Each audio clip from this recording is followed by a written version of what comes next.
board.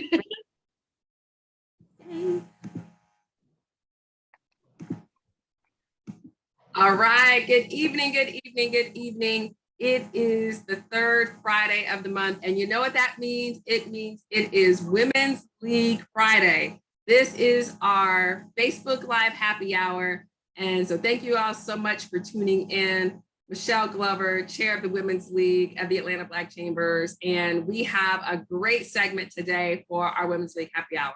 But I'm going to rewind a little bit because, you know, in addition to our happy hours on the first Friday, we had our call this morning at 8:30, and this was really our opportunity to hear from our members. We had a lot of our members presenting, sharing what they're doing in their businesses. We talked about taking passion and moving it to profits and prosperity with the none other than TK Burton Johnson with her Red Hazel whiskey brand, which I cannot wait to try. And we also had other members sharing with our business spotlights and everything that we have going on. So a great call this morning where we really got to do something we haven't done in a while, which is hear member presentations. And then also this morning, we did our think tank. I said this on the Tuesday talks. I love our think tanks. I mean, really, this is an opportunity for our members to bring their challenges, bring their struggles. You know, oftentimes in a business, we can get so stuck in our own way. But this was an opportunity for members to bring their challenges and ideas and best practice share with one another. And I tell you, the collaboration, the idea sharing, this is so good. The accountability that were set up is phenomenal. So if you have not attended a think tank, it's for members only, but please attend one. The next one, I believe, is in October. So stay tuned for that. And the way that we end our third Friday is with our happy hour live. We have two amazing guests, Angelia White and Glendora Dvine, who are going to be sharing about themselves, about their businesses, giving you all the tips and tricks you need to help you live in your business and your life prosperous way of living. And so I am not going to steal any more thunder from our amazing hostess with the mostest, the Beyonce of the Facebook Live. I'm going to turn it over to the dynamic, amazing, fabulous Keisha Cranen. So, where are you? There you are. Hello, it's the third Friday, my favorite day of the month. I'm so happy to be here. It's always such a treat because we wake up, we're with each other, we do the think tank, we're with each other, and then at the end of the day, we're with each other. It's more than just being together in connection, but also, like Michelle said, it's the accountability. It's the surrounding yourself with people who are in places where you want to be, who have the same goals and ideas and ambition and drive as you. And that's how you're able to get yourself further down the road and realize your dream. You know, they say the people that you surround yourself with, that's what your life is going to look like. So take a look around your circle. Who have you surrounded yourself with? And if you have already joined us, then great. That's a great step. We're growing together. And if not, think about joining the chamber. It truly is a great place to grow your community, grow your network, and grow in your business. So that's my plug. I didn't even plan. I didn't get paid. It just came to me. But like I say, every month, two amazing women. I'm just so excited for you guys to share your time with us. So thank you for being here. And we're going to start with Angelia. And she has got a tax and financial services business. So I know April is over, but as business owners, taxes are important. So, hey, Angelia.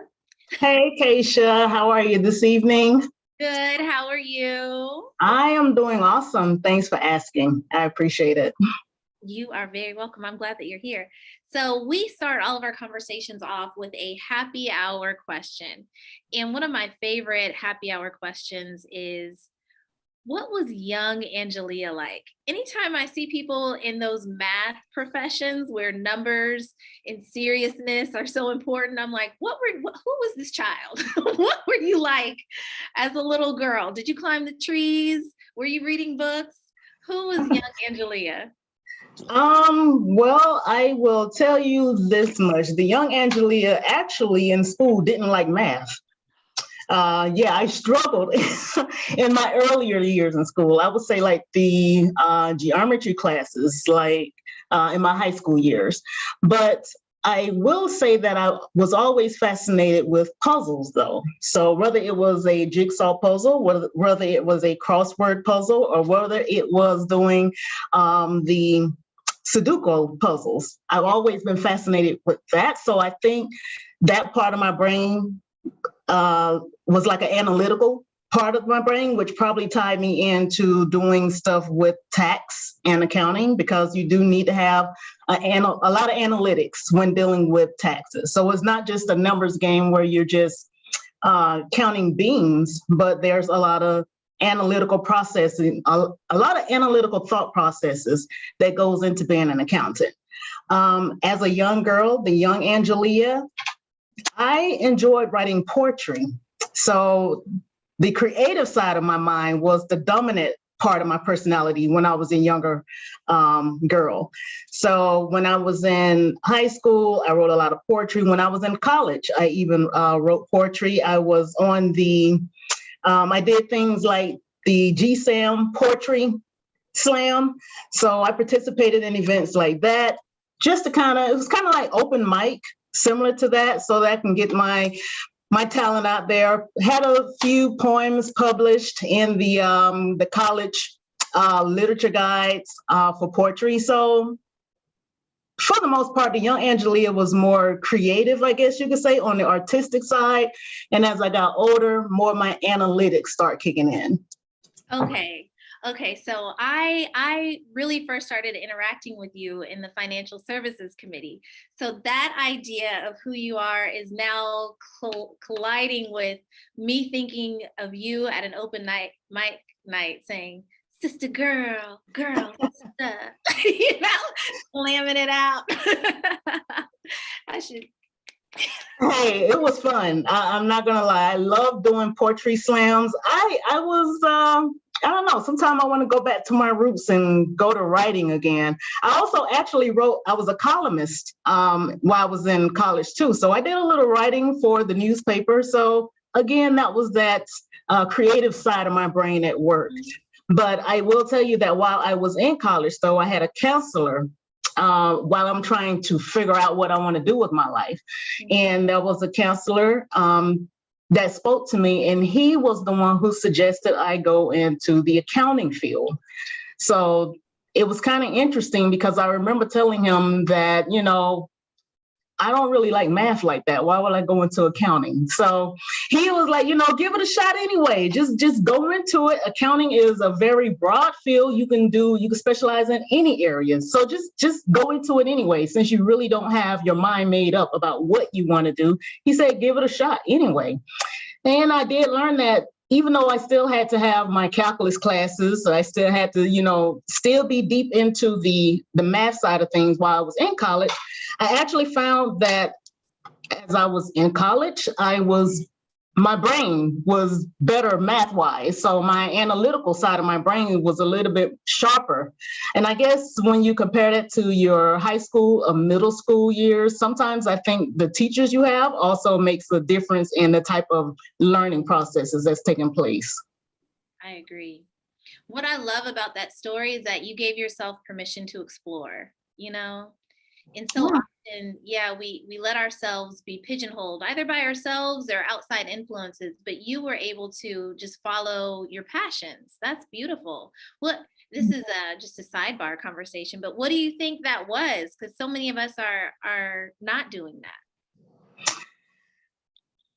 I think that it kind of just comes back to what you said. I wasn't afraid to explore. He said, look into it, see how you like it, just kind of experience. Then, taking the accounting courses, take the accounting classes, experience it, see what it's like. And at that time, I really didn't have my mind made up. So since I really didn't have my mind made up, it was almost like the counselor directed me. into a path that I probably would not have chosen for myself.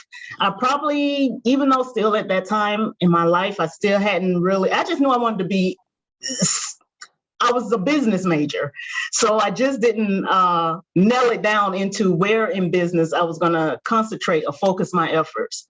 So I think having a good counselor or having someone that is in your space who can just kind of sometimes facilitate a path, that can help make the difference in where you end up in life. I do strongly believe that having strong people in your corner, strong counselors, a strong role model, whether that be parents, sister, brothers, best friends, outside forces, that can, sometimes it plants a seed that sprouts.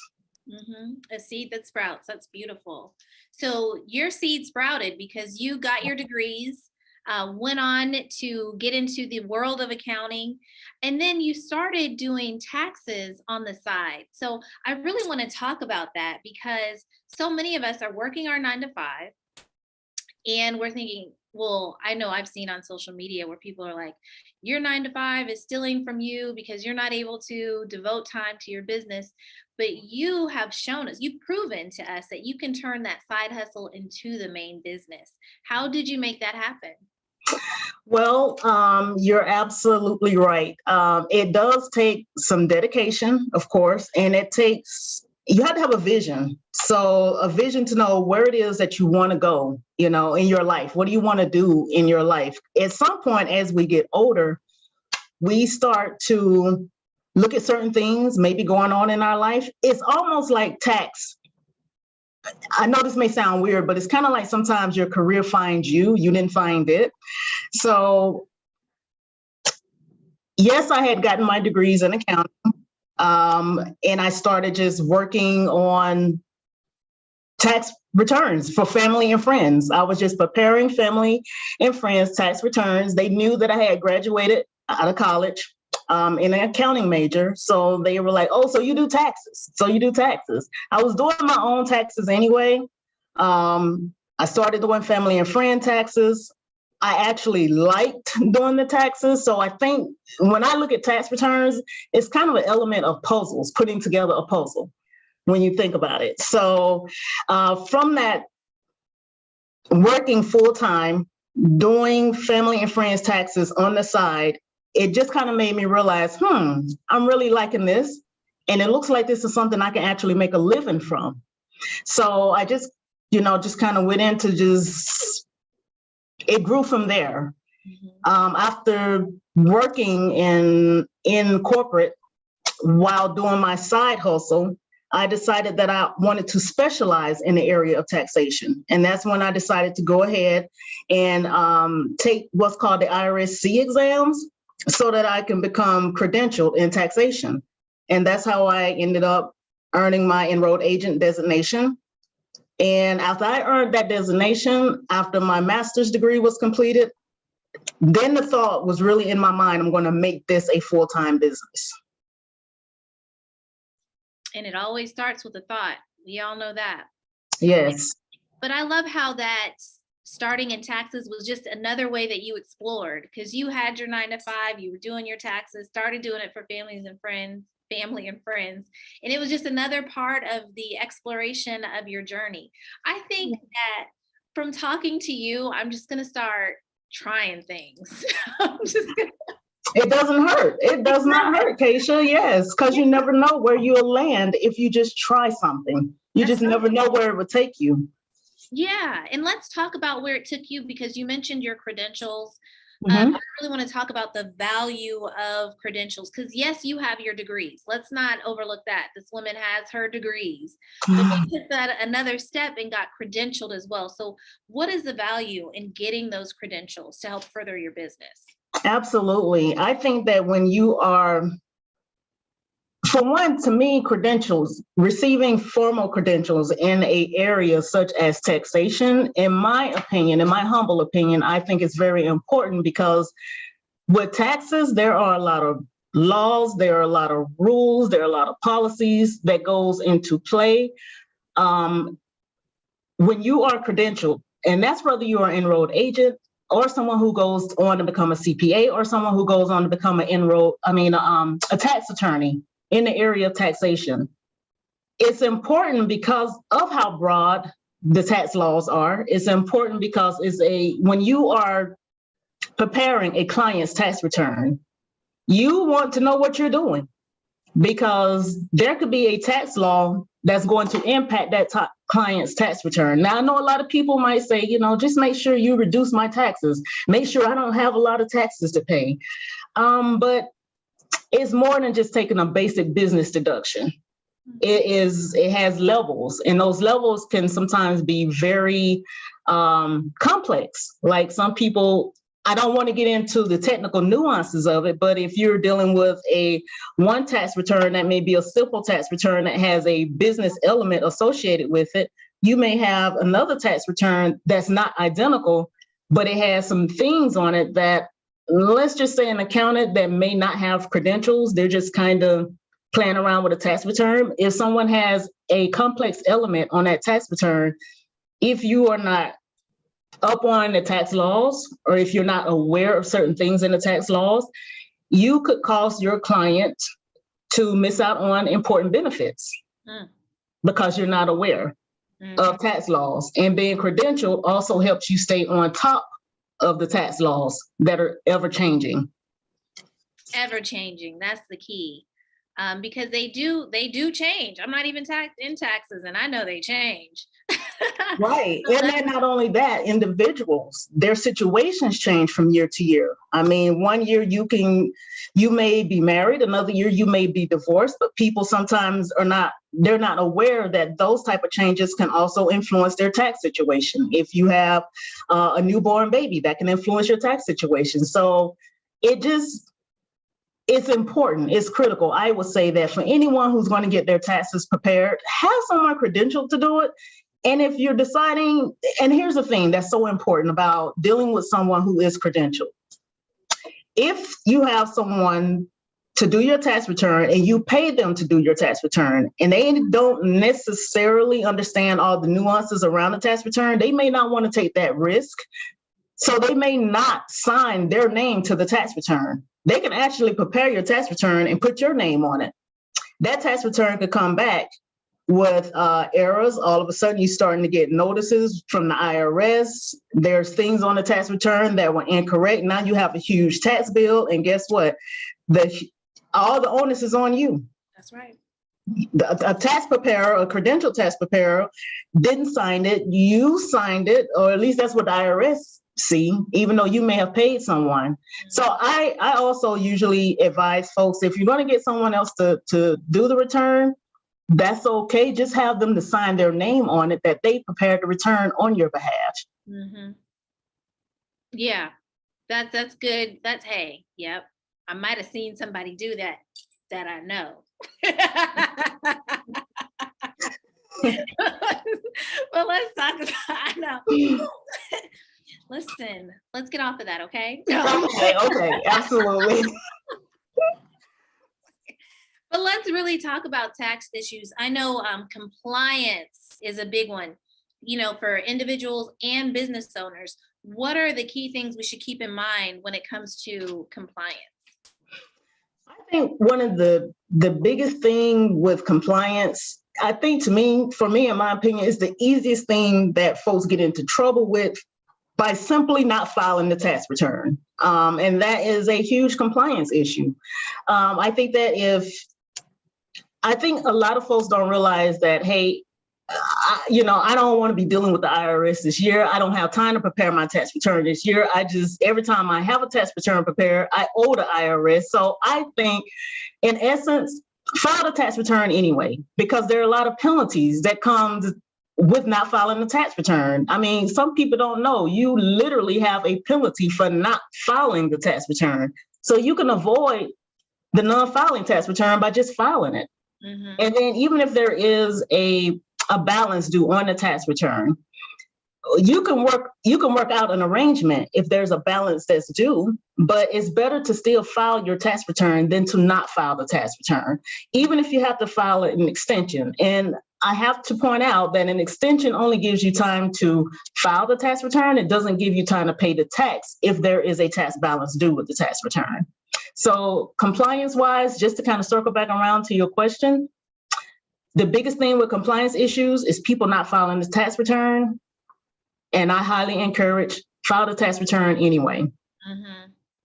And taxes can be intimidating, honestly, and that's why it's so important to find someone who's got credentials, find someone like Angelia who's well-versed, has the skill set needed to walk you through what you need to do, because there are a lot of things in life we just don't know what we don't know.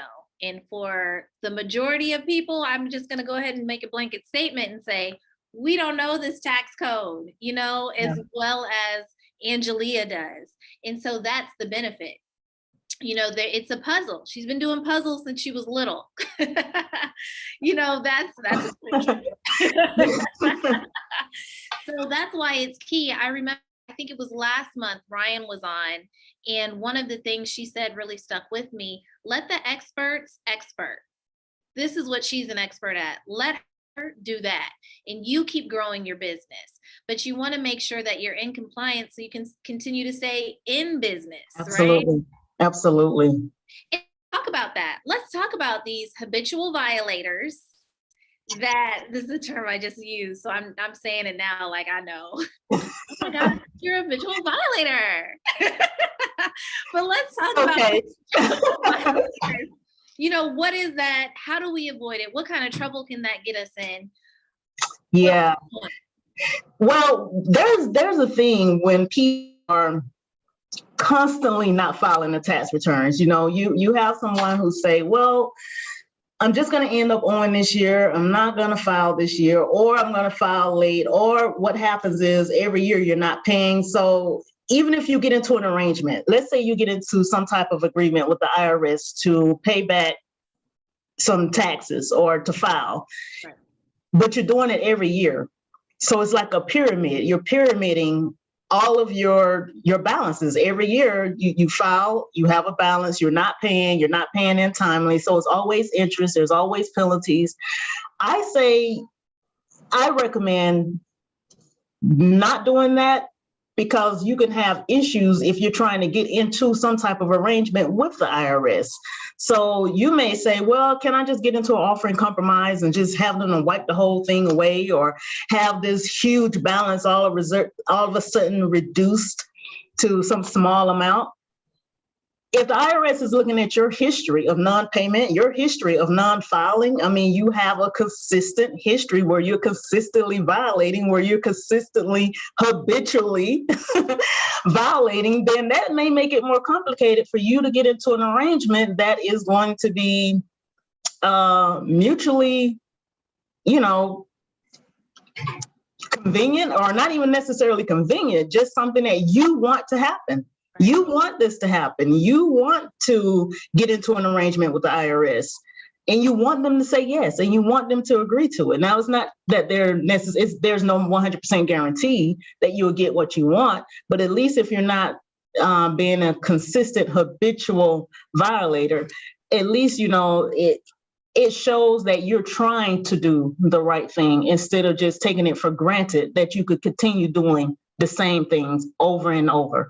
And I have to be honest, when I have had clients that were habitually staying out of compliance, I've had to disengage with that client, because the thing about it is, I don't want to continue to support someone or try to help someone get out of a sticky situation that continues to put themselves in a sticky situation. So I hope that answers the question. It does. It does. It's like they look at a pattern of behavior, just like you would with any type of partner, a friend, family member, romantic, whatever. You keep showing me the same behavior year after year. Why am I going to allow you a convenience? Why am I going to allow you a favor? Right. Which is another reason why it's so important to have these conversations with Angelia, because if you've gotten yourself into a hole, she can help you dig yourself out. We're certainly not trying to vilify or make you even more scared. Right. But there is a path forward. And if I know Michelle, I know that she has put Angelia's information in the chat, and she is offering, listen, if you hop in the chat, find her contact information and tell her you got it from this live, she's offering a free 30-minute consultation.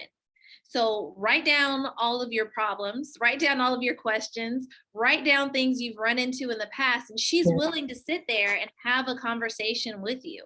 That's invaluable. So can you talk to us a little bit about this consultation you're offering?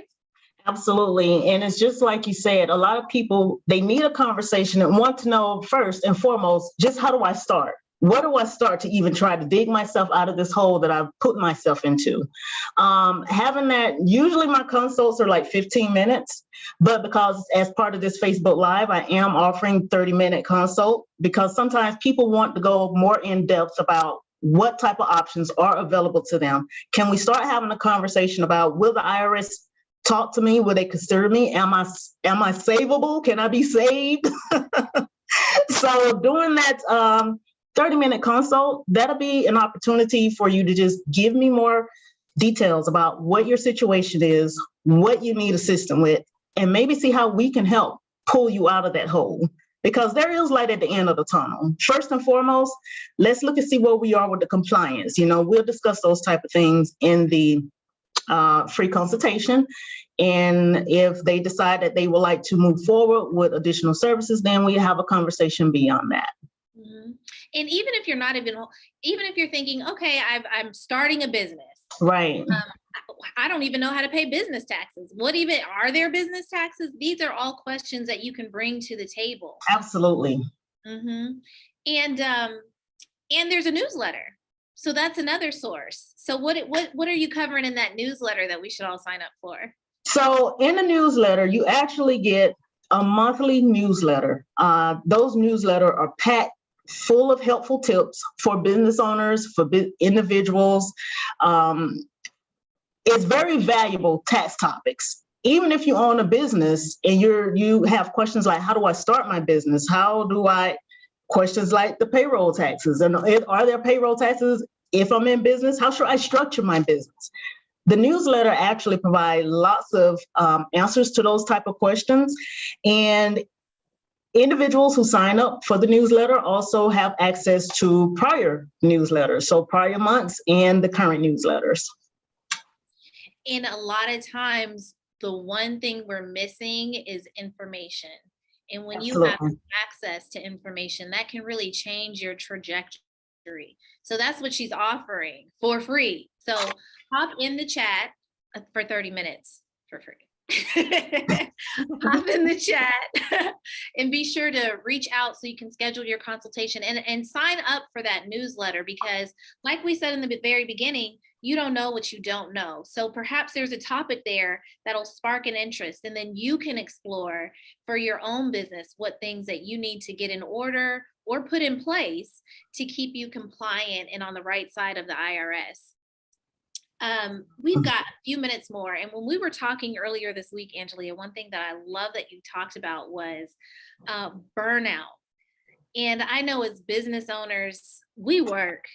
That's one thing we will do. We will wear several hats and we will work. So burnout, though, can look so different for everyone. What did it look like for you? And then how were you able to turn that around for yourself? Well, so in my first business, I started my first business back in 2013, and I was hammering at it. I was going at it. I mean, hard.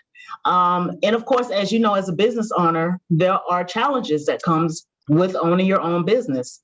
You have good days, you have bad days.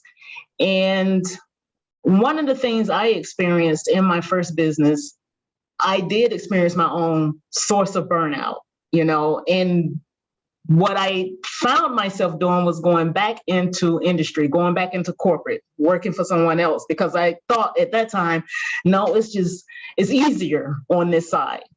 However, I quickly realized that no, that's not my vision for my life. That's not what I want for my life. And I felt, to me, my turnaround for the burnout phase, when I did go back to industry to work for a while, I realized I feel in my heart, I provide more value to the people who can't have access to someone with the type of skill sets that I have. So say, for an example, you're in corporate likes, what you have to give. You're helping corporate's bottom line. You're helping them increase their bottom line. But at the same time, you've got business owners out there who need someone with the same type of skill set that can help them increase their net profits, help them increase their cash flow, help them maximize their cash flows. Or you have someone who just need more assistance with how to manage their tax situation. And even though you may be able to, you add value inside of corporate, to me, adding value to individuals and small businesses, that has more, I feel it more in my spirit. In other words, I feel like I'm delivering more of it makes me happier than working in corporate. So how did I turn it around? By realizing that corporate was no longer for me, I find more value in servicing individuals and small businesses because I feel like what I have to give to them in my way of helping add value to their bottom line, it just has more meaning for me. I love it. I think this is the first time I heard this type of take on burnout, because so often I equate burnout with working yourself to the bone, but you were working without seeing the type of value that you wanted to get from your work. And so when you changed that, the burnout was able to go because you were giving and being replenished once you changed your end customer. Yeah. Yes. Yes. Yeah, that was real, and such a poignant message for, is it Mental Health Month? Is that, or mental awareness? I don't, it's something with your mind. Okay. Yes.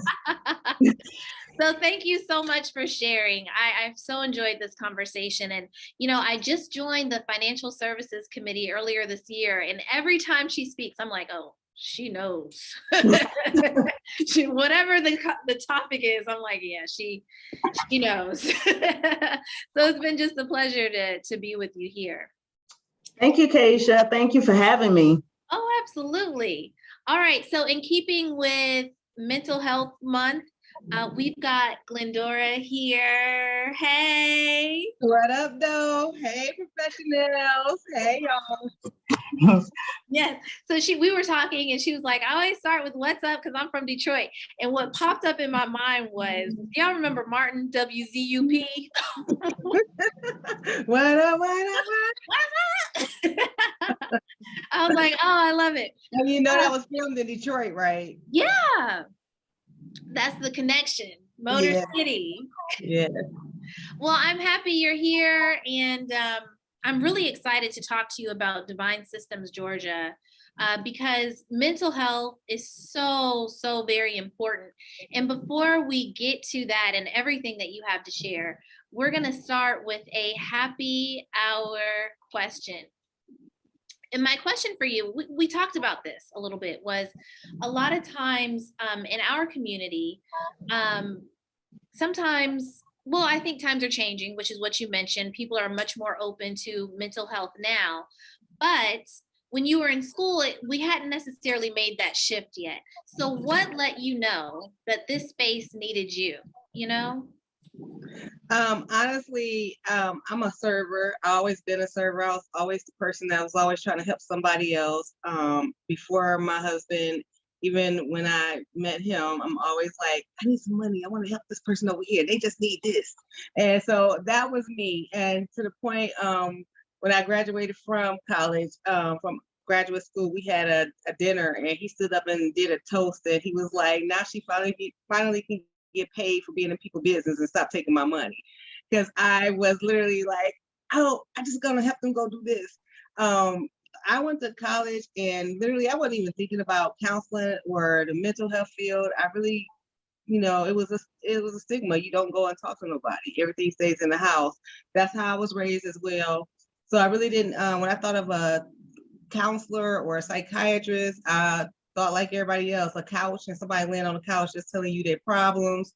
Didn't know really how to get into that, but I was always the person that everybody was coming to and always try to help somebody. And when I got to college, you have to take the electives, and one of them is Psychology 101. And when I took it, I literally fell in love. And it was like all my next classes just had to be psychology.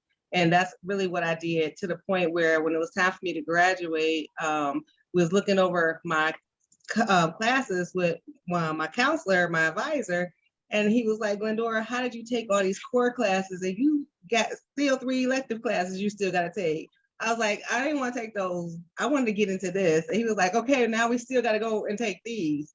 So it was just something that was always in me and for me. I just want to help, period. I just love how you both were able to just explore. You know, you found that class and you said, I'm just going to go down this path. I really like it. That's a beautiful thing that I think, you know, coming away from this, I hope people pick up on is, even if you hadn't gone into college or gone into your career thinking about something, you can still take a chance, see what it's about, and perhaps it'll resonate with you. Yeah, definitely. So you really, this career just kind of chose you. You took that class, you followed it all the way through, you got out of college, and post-collegiate, we hit some bumps in the road, right? Of course. What what happened when you graduated and started working? Literally, when you graduate as a therapist, as a counselor, you have to go and do like 3 years of supervision under somebody else. So what we do is we run to whoever will hire us. And so we get out there, and then we get the notion like this is how it is. This is what it's supposed to be. And the thing about it is that you start to realize through pain and and heartache, and that usually come around your money. And with me, that's what was happening. We moved here from Detroit in 2003 when I graduated from undergrad. And so I did graduate school in Georgia. And when I started working, I learned that people pay you here in Georgia monthly. And then I started to get my monthly paycheck, and the bank would tell me they're not going to cash because there wasn't enough money in the bank. So after about 3 of those, and literally had to come home and tell my husband again, I don't have a paycheck, and he seen me leaving the house and running the streets and helping everybody. I knew I had to make a change because I didn't want Detroit to come out in Atlanta.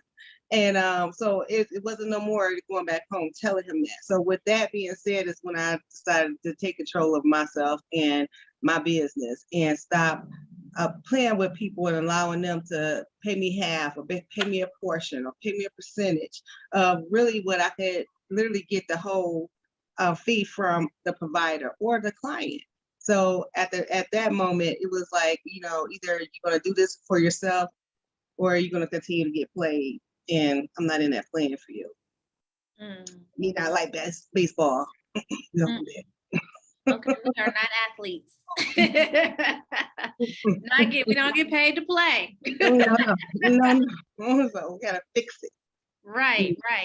I love that. In that experience, you really had to find your voice. And I say that because a lot of the stories that are out are about women really having to advocate for ourselves, because oftentimes people understand our worth and our value, but they just don't pay us. Yeah. And then they also, I think they pick on us too, because they know that we are nurturers. So they know that we want to help, that we would try and do something and do the most. But, the reality of it is that we still need to be paid, especially when we go out and do the work. And with that being said, it was like, how do I get this where I am in control of my time and my money? And that was literally like, I need to go work for myself, which was a big deal because just like Angela, I was working for someone else and I had to work for myself in order to stop this. And because I wanted to go into private practice, I literally had to find a private practice to go work for to learn the ropes so I could understand what to do in a private practice. So for a minute, I was working 3 jobs because I was working for the agency that I already worked for. And then I started contracting with a private practice, and that was like for a 2-year bid. And then I opened up my own practice after 6 months of working for the private practice. So, but I couldn't lead a private practice because I signed a contract. So it's literally, it was 7 days a week that I was putting it in. But again, it was for a time. I love how Angela said, I dedicated myself to my vision. That's what she basically was saying, and that's true. That's what I did. I needed to dedicate these 7 days, these 3 jobs in order to have this one job and work how I want to work. That hit me. That hit me. Because I heard Angelia when she mentioned you got to know your vision, but you just really put it together in my mind with dedicating yourself to that vision and doing what you need to do. I mean, well, you don't know me well, but I do cry. I know, like, okay, I'm not. They happy tears. It's happy tears. We ain't gotta work 3 jobs no more. We gotta work 4 days, 6 hours a day. That's right. In life, we put that sweat in. Right, and that's growth. Congratulations to you. Yes. But I want to go back just a bit, because if you're finding yourself in a position where you're like, okay, I need to assert myself. I need to tell these people, pay me my money, and I'm having trouble doing that. That's something that a therapist can help you with. They can walk you through, what that process is and what it looks like. And before we kind of jump into that, can we start by saying, what is therapy? What even is this? So I like to tell people that therapy is, it's not your mama, your daddy, your sister, and your brother. It's somewhere that you literally can go and hear somebody tell you a different perspective on what you're thinking and how you're thinking. And then it's not because they love you. It's not because they bias towards you. It's because it's the truth. This is just another way to think about it. Therapy is a place that you can go and you can say your most inner thoughts and fears, and it would never come back up in your face out of anger. It's a safe place for you to go and say whatever you really want to say. Now, if you say you want to kill yourself, you want to kill somebody, or you scare somebody trying to kill you, that's the only thing that's not going to be sacred. That's the only thing that's not going to be kept quiet. The killing got to stop. But therapy is a place for you just to go and just get a sound mind. You just go and hear your own self. And without being judged, you say what you say how you say it, speak however you want to speak. I get kids all the time and they be like, Mr. Dvine, can I cuss? And I be like, listen, you can cuss, just don't cuss in front of your mama. So it's like, or I get the men that, and they want to curse and they like, excuse me, look, I need you to be you, be whoever you are, so we can actually get to a better place. So therapy is and I also, reference to people that like to run the church, how they go to church all the time and they say, you go to church, you sitting in a congregation and then you hear the pastor and he say what he say, and then you say, oh, he talking to me. Oh, that one was for me. He talking to me. And then you go walk up out of the church and you just go back to your same ways. The difference with therapy is, I'm talking to you and you coming back to see me. So I expect for you to try because we're going to talk about it, Right. There's some accountability there. Exactly. Mm-hmm. I love that, because sometimes you're so far in it, you can't even see how deep you've gotten. And that outside perspective will really have you like, whoa, I can think about this a little differently. Maybe I can respond differently. Or perhaps if I have this feeling, I don't have to yell or hide or run or cry. I can think about it differently, And sometimes it's just the whole point of, we are so ingrained, just how we were raised. My mom folded the towels all together and all the washcloths was all together and they were all not touching if they wasn't the same color. And so we get into these arguments because I'm trying to get him to do it just like that. And the reality of it is, this is not your mama house. This is an opportunity for you and him to create your own traditions and your own rituals. So let's live and not hold on to how you were raised, but embrace how we can do this as we build together. So it's just a beautiful way to actually go and grow, grow not just physically, but mentally and spiritually. We as adults, we really pay attention. And I said this to you before, we pay attention to our waistline. Like, oh, I don't gain some weight. I don't grew a little bit, but we never really pay attention to how we grow mentally or spiritually or emotionally. And those are real deals. We do grow spiritually. We do grow mentally. And so when you go to therapy, it's like a great time to just check in and just remember and reflect on yourself and how you have grown, and not in your waistline, but in your mind. Let me stop. I ain't gonna get started, y'all. Gonna start. But it's true. So often we hear people say, wow, the years just fly by, and they do. And that's why you need to be intentional. Exactly. Intentional. Yeah, because you want to experience life. You want the experience that you want to have. And you can't give yourself that experience if you're not willing to explore, like both of y'all did. If you're not willing to get another opinion, if you're not willing to make a different choice or do things, if you're not willing to let the towels touch, girl, just say, come house. Yes. And your mama don't even visit this house. She don't even come once a year. Yeah, but it'll be a straight argument. So I think that's beautiful and kind of explains why therapy is so helpful, because you want to grow in all aspects of the word. Yes. Intentionally. That's right. Intentionality is so important with everything, Mm-hmm. everything that we do. So one thing you said during our conversation is therapy works when you're ready. So what does that mean? Because I love that. As a therapist, what we would get often is we'll get people that's court ordered. We'll get people that's been sent by their parents. Parents will bring their children. We'll get people who, may have gotten into an argument and now we're just going to go in and talk to somebody. Yeah. And what you normally you have is resistance. And so what happens with that, therapy don't work. So in order for therapy to truly work, you have to be truly honest and invested in it. You have to want to change. You have to want to learn something new. You have to be open to it. You have to like your therapist, So let me just say this.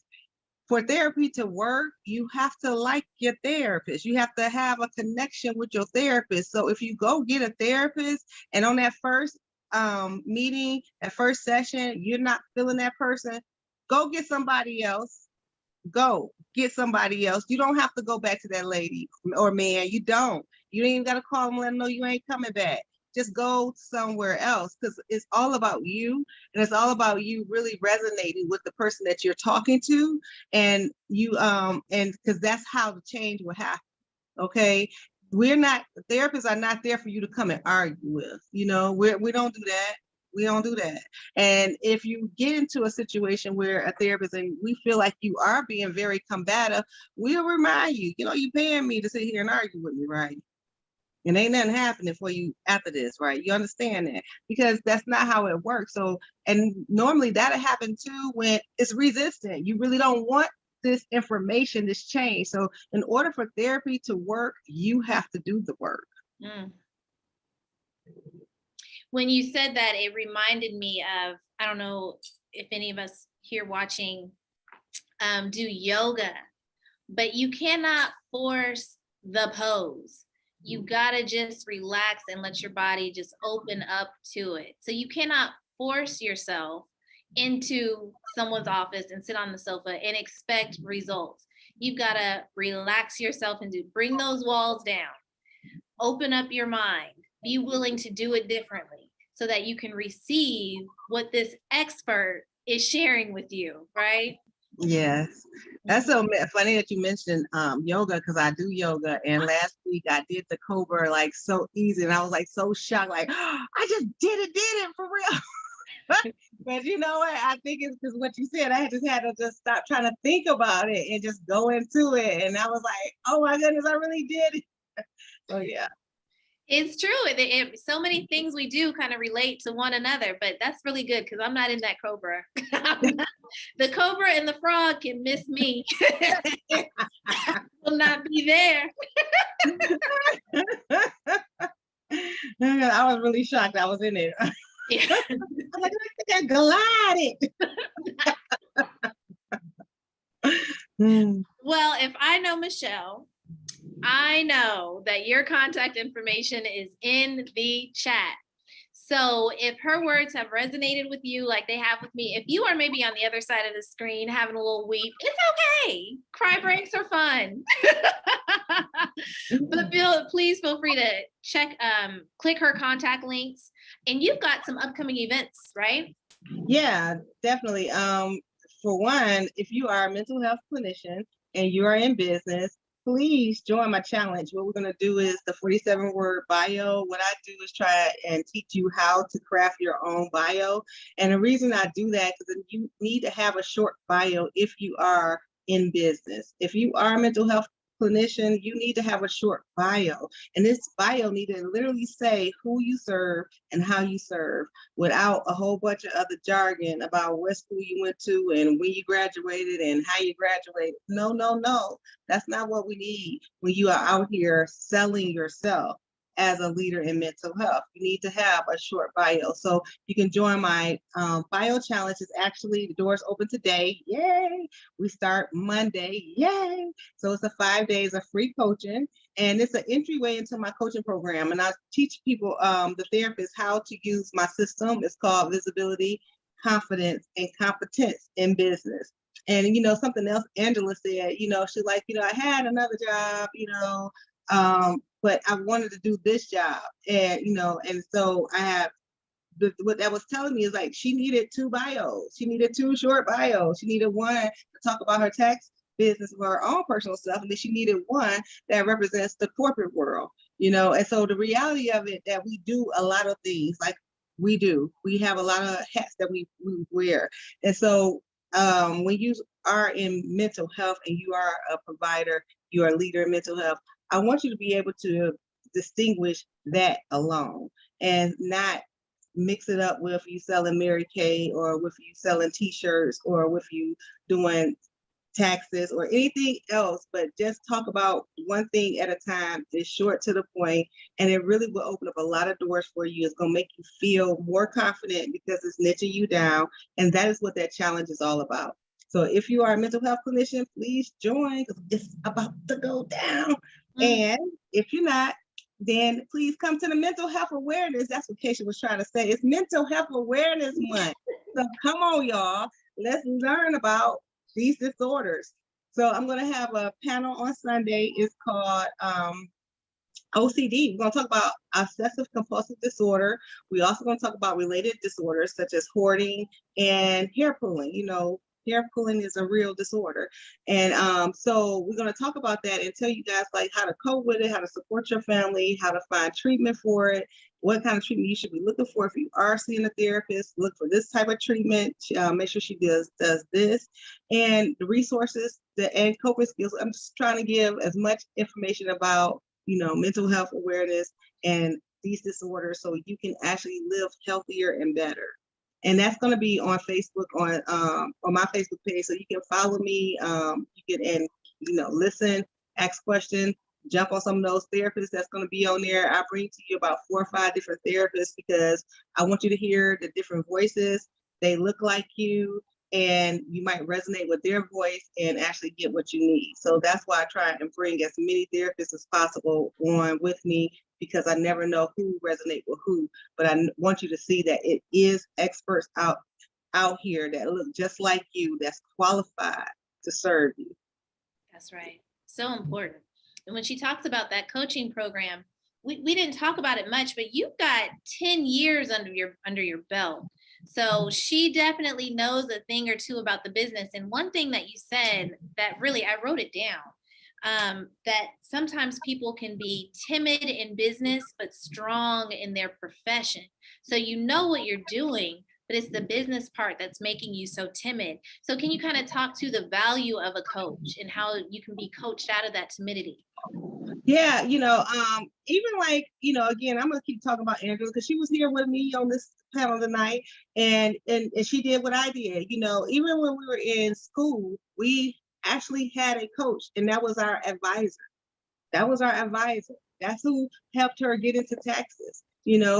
That's who helped me make sure I stayed focused and got out of the school because I was refusing to do the electives. So we're really good at counseling. Mental health providers, we're really good at counseling. They drill it into us, right? But they don't teach us anything about how to set up your office, how to not expect you're going to have banker's hours, how to file a claim, how to, sell yourself when it's time for you to be on platforms. They don't teach us anything about that. So the intimidation, the lack of confidence, it comes up and out. And the thing about it, if you want to be a successful mental health clinician in business, you're going to have to do more than just seek clients. And so that's where that confidence, you being visible, and you literally being competent in how you do your business comes in. And that is what I teach the people that join my coaching program. I teach them the VCC system, and that's my system of visibility, confidence, and competence in business. That's beautiful. That's worth its weight in gold, because you can know everything you need to know. You can be solid in whatever profession you're in, but you are not going to find financial success if you are timid in the marketplace. Yes, There will ma'am. be someone with a louder voice than yours who knows next to nothing. And we are really good for just part, even though we're counselors and we know how to help people, we've been through a lot of trauma ourselves. We've been through a lot of trying to just get to this point as this professional. So as what we would end up doing, we get quiet. We get quiet. We let people overtalk us. We don't pull up the chair at the table. We just be in the room, sinking down. So the reality of it is, it ain't time for that, because we got the degree, we got the license, and we don't want to birth the business. It's time for you to be loud and visible. It's time for them to see who you are. So that's why I continue to show up, because I want them to see me, and hopefully I'm inspiring them to make it happen. Mm-hmm. And because I know we talked about this, that you can be who you are. You can show up as you, and you are what someone is looking for. Yeah, that part. And Keisha, I'm just gonna speak on that real quick. I am from Detroit. I was born and raised in Detroit. I was raised by my father. So I have a very strong personality. I mirror him, especially with my talking. And I wish, at times, many times, and I don't pray, God, just let me speak proper. Just let me just put every R on the word and all of that. And that's just not how it comes out. Now, he did put that on my daughter, and she speaks very proper, but it missed me. But at the same time, I still show up. You can understand what I'm saying. You might not like the words, how I said it, but you know what I said. And with that being said, that's what actually helps me be successful in my business, because a lot of people tell me, I just relate to you. You're just really relatable. You know what? I talk like you. You talk like me. You talk like my mom. You talk like my auntie. And so I just continue to be who I am. And, and when I come across people that don't want to accept me, or they got a problem with me, I just move on and keep going, because it's just not for me. And that's just it. And I'm okay. Yeah, because everything's not for everyone. Everybody's not going to like you. Some people will, some people won't. Life goes on. You know what I mean? And so knowing how to get that chatter out of your mind is so important. And that's something that therapy can help you with too, because I tell you, our minds are powerful. And we need to learn how to harness that power so that we can use it for us instead of having it work against us. Because when you find yourself in a little depressive episode, you got to have the tools to get yourself out of that. You can stay a while if you don't. And that's a lot of cookies. And that waistline again. That's right. Wrong thing is growing. Well, thank you so much, Glendora. I have enjoyed this. We are right at the 7 o'clock hour, so I'm going to turn it back over to our fearless leader, Michelle, it's all yours. Hey, so sorry, I'm unmuting and putting stuff in chat because this was a dynamic session. These ladies poured into us. I'm like getting their buzzwords and putting in the chat. I'm like, ooh, writing it down in my own. Ooh, that was good. And so truly thank Angelia and Glendora for pouring in, for sharing their story, for sharing about their business, for giving us tips, for really just helping us on this Friday evening in May. So before we do closing remarks, a couple of things is Glendora said May is Mental Health Awareness Month. So her information is in the chat. The events that she has is in the chat. But this is also, you know, when we get in the day-to-day, it's easy to just, you know, push through. But this is a time to be intentional about checking your mental health. And it doesn't mean like, oh, I'm crazy now. It's just checking in and seeing people, seeing counselors, seeing therapists, or just doing your own assessment to say, how am I doing? Am I growing mentally, spiritually, emotionally? So that is everyone's call to action. That's not my closing remarks. That's just the bonus for free. Also, May is Military Awareness Month. So this is our opportunity to thank all of the people that we know who are serving, who have served in our military. So my dad is former military, so I'll make sure, and it's his birthday month, so I'll make sure I give him 2 hugs this month, and that's where I am. While I'm not in my usual setup, visiting family, but make sure that you give all the love to those who have served in the military for this month of May. Also, as we wrap up with the closing remarks, while they're giving their closing remarks, if you are not following the Women's League on LinkedIn, please do so. And men, y'all can follow us on LinkedIn too. This is where we share everything that our members are doing, our Women Crush Wednesdays, what the Women's League is doing, but it's just your way to stay connected with us throughout the week and then the month. So please do that. Also save the date for July 24th. That is our Women's League tea. More details to follow, but I want you to save the date because I don't want you to be like, oh, I got plans, because you don't want to miss this in-person tea. It's going to be phenomenal. All right. So with that being said, I'm going to do some closing. I'm going to wrap us up. But Glendora, I'm going to have you close this out. Just any closing remarks that you want to share with our listeners today. I am Glendora Dvine. So I love to say, you guys, we only have one life, one. So live. Don't just exist.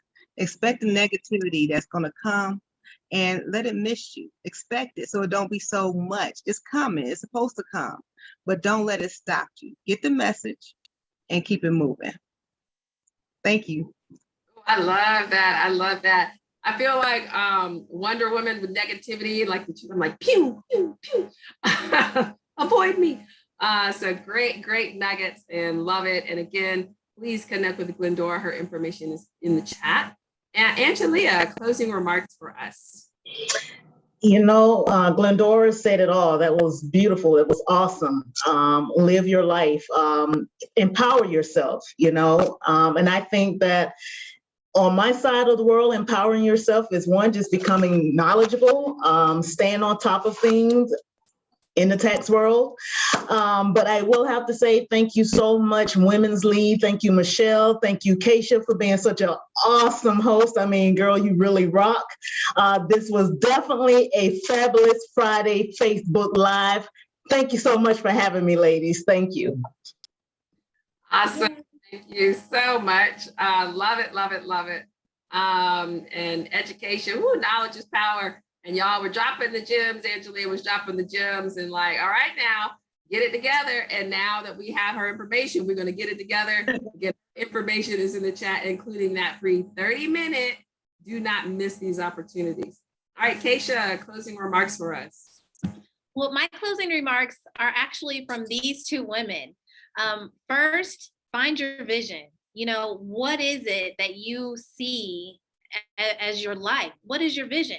I think a lot of times we go through life, you know, day after day, but really, what do you want? What do you desire? And then Glendora's part is committing yourself to that vision.